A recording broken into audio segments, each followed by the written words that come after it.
حضرت موسیٰ علیہ السلام اور فرعون کا واقعہ کچھ یوں ہے کہ ایک دفعہ فرعون اور اس کی بیوی حضرت بی بی آسیہ ایک ساتھ سیر و تفریح کے لیے نکلے۔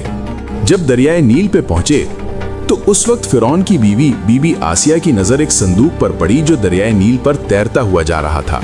یاد رہے کہ فرعون کا اصل نام ولید بن مصب بن ریان تھا، جو کہ ایک بڑا ظالم اور سرکش بادشاہ گزرا اور اس وقت مصر کے بادشاہوں کو فرعون کھا جاتا تھا۔ بی بی آسیہ نے فرعون کو مخاطب کر کے کہا کہ اس صندوق کے اندر کیا ہے۔ یہ سن کر فرعون نے اپنے وزیر کو فوراً صندوق کے نکالنے کا حکم دیا، جس پر فرعون کے وزیر نے حکم کی تکمیل کرتے ہوئے اس صندوق کو باہر نکالا۔ جب اس صندوق کو کھولا گیا تو اس میں ایک حسین جمیل بچہ نظر آیا۔ یہ دیکھ کر فرعون کو فوراً اپنا خواب یاد آیا جو اس نے اپنی سلطنت میں دیکھا کہ کوئی بچہ پیدا ہوگا جو بڑا ہو کر میری بادشاہی ختم کر دے گا، جس پر فرعون نے فوراً قتل کرنے کا کہا، جس پر بی بی آسیہ نے منع فرما کر کہنے لگیں کہ ہمارے ہاں کوئی بچہ نہیں ہے، بس اس کی ہم پرورش کریں گے، اور فرعون سے کہنے لگیں کہ اگر آپ کو پھر بھی شک ہے تو اس کو آزمائیں کہ ایک طرف اس بچے کے بائیں طرف سے پانی رکھ دیں اور دائیں طرف سے چلتے ہوئے آگ کے کوئلے رکھ دیں۔ اگر یہ بچہ بڑا ہو کر آپ کی سلطنت کو نقصان پہنچائے گا تو ضرور یہ ہوشیار ہوگا، جس پر ضرور یہ اپنے ہاتھ کو پانی کی طرف موڑ دے گا، اگر نہیں تو یہ اپنے ہاتھ کو آگ کی طرف کر دے گا۔ تب ممکن ہی نہیں کہ ایسا بچہ بڑا ہو کر آپ کی سلطنت کو کوئی نقصان پہنچائے، جس پر فرعون نے اپنے وزیروں مشیروں کو اس کام کے کرنے کا حکم جاری کیا۔ تب حضرت موسیٰ علیہ السلام نے اپنے ہاتھ کو جب پانی کی طرف بڑھانے لگے تو فوراً اللہ تعالیٰ نے حضرت جبرائیل علیہ السلام کو حکم فرمایا کہ فوراً جا کر حضرت موسیٰ علیہ السلام کے ہاتھ کو آگ کی طرف کر دیے، تاکہ فرعون کو معلوم نہ ہو سکے کہ واقعہ میں یہی وہ بچہ ہے جو میری سلطنت کو ختم کر دے گا۔ اس طرح اللہ تعالیٰ نے حضرت موسیٰ علیہ السلام کی فرعون سے حفاظت فرمائی۔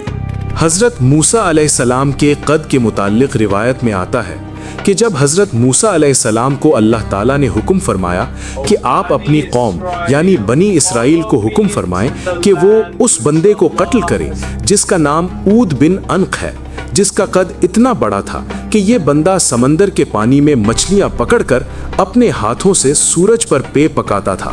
لیکن آپ کے قوم نے انکار کیا، جس پر اللہ کے پیغمبر حضرت موسیٰ علیہ السلام خود اس بندے کو قتل کرنے کے لیے روانہ ہوئے، اور آپ نے اس بندے کو قتل کرنے کے لیے آپ کے پاس ایک عصا یعنی لاٹھی جو 10 فٹ کا تھا، اور آپ نے 10 فٹ اوپر چھلانگ لگا کر، اور آپ کا قد مبارک بھی 10 فٹ تھا، یعنی کل 30 فٹ اوپر ہو کر آپ نے اس عود بن عنق کو قتل کیا۔ اس سے معلوم ہوا کہ حضرت موسیٰ علیہ السلام کا قد مبارک 10 فٹ تھا۔ حضرت موسیٰ علیہ السلام کے معجزات کے بارے میں آتا ہے کہ جب حضرت موسیٰ علیہ السلام مدین شہر سے اپنے اہل و عیال کے ساتھ واپس ہو کر مصر کے طرف تشریف لا رہے تھے کہ رات کے ٹائم پر آپ کی نظر ایک چلتی ہوئی آگ پر پڑی، جس پر آپ نے اپنے اہل خانہ کو ایک جگہ پر چھوڑ کر آپ اس آگ کے قریب چلتے گئے۔ جب قریب پہنچے تو اس وادی کے قریب سے ایک آواز سنائی گئی، جس پر حضرت موسیٰ کافی پریشان ہوئے، جس پر اللہ تعالیٰ نے حضرت موسیٰ علیہ السلام پر وحی نازل فرما کر فرمایا، آپ پریشان نہ ہوں، میں تیرا خالق مالک ہوں، میں تجھے نبوت اور رسالت سے نواز رہا ہوں، کیونکہ جس کو ہم اپنا رسول نبی بنا کر بھیجتے ہیں تو اس کو نشانیاں دے کر نوازتے ہیں۔ اس کے بعد حضرت موسیٰ علیہ السلام کے ہاتھ میں ایک عصا مبارک تھا جس سے حضرت موسیٰ اپنی بکریوں کو چراتے تھے۔ اس پر اللہ تعالیٰ نے حضرت موسیٰ علیہ السلام سے پوچھا کہ آپ کے ہاتھ میں کیا ہے؟ اس پر حضرت موسیٰ نے عرض کی کہ میرے ہاتھ پر عصا یعنی لاٹھی ہے جس سے میں بکریوں کو چراتا ہوں۔ اس پر اللہ نے اپنی شان و قدرت سے فرمایا کہ اس کو نیچے چھوڑ دے۔ جب حضرت موسیٰ علیہ السلام نے اپنی لاٹھی کو زمین کی طرف چھوڑا تو وہ فوراً ایک خطرناک سانک بن گیا، جس پر حضرت موسیٰ علیہ السلام خوف زدہ ہوئے۔ اس پر اللہ تعالیٰ نے فرمایا کہ آپ اپنے ہاتھ میں اس کو واپس لیے، یہ اپنی اصلی حالت میں ہو جائے گا۔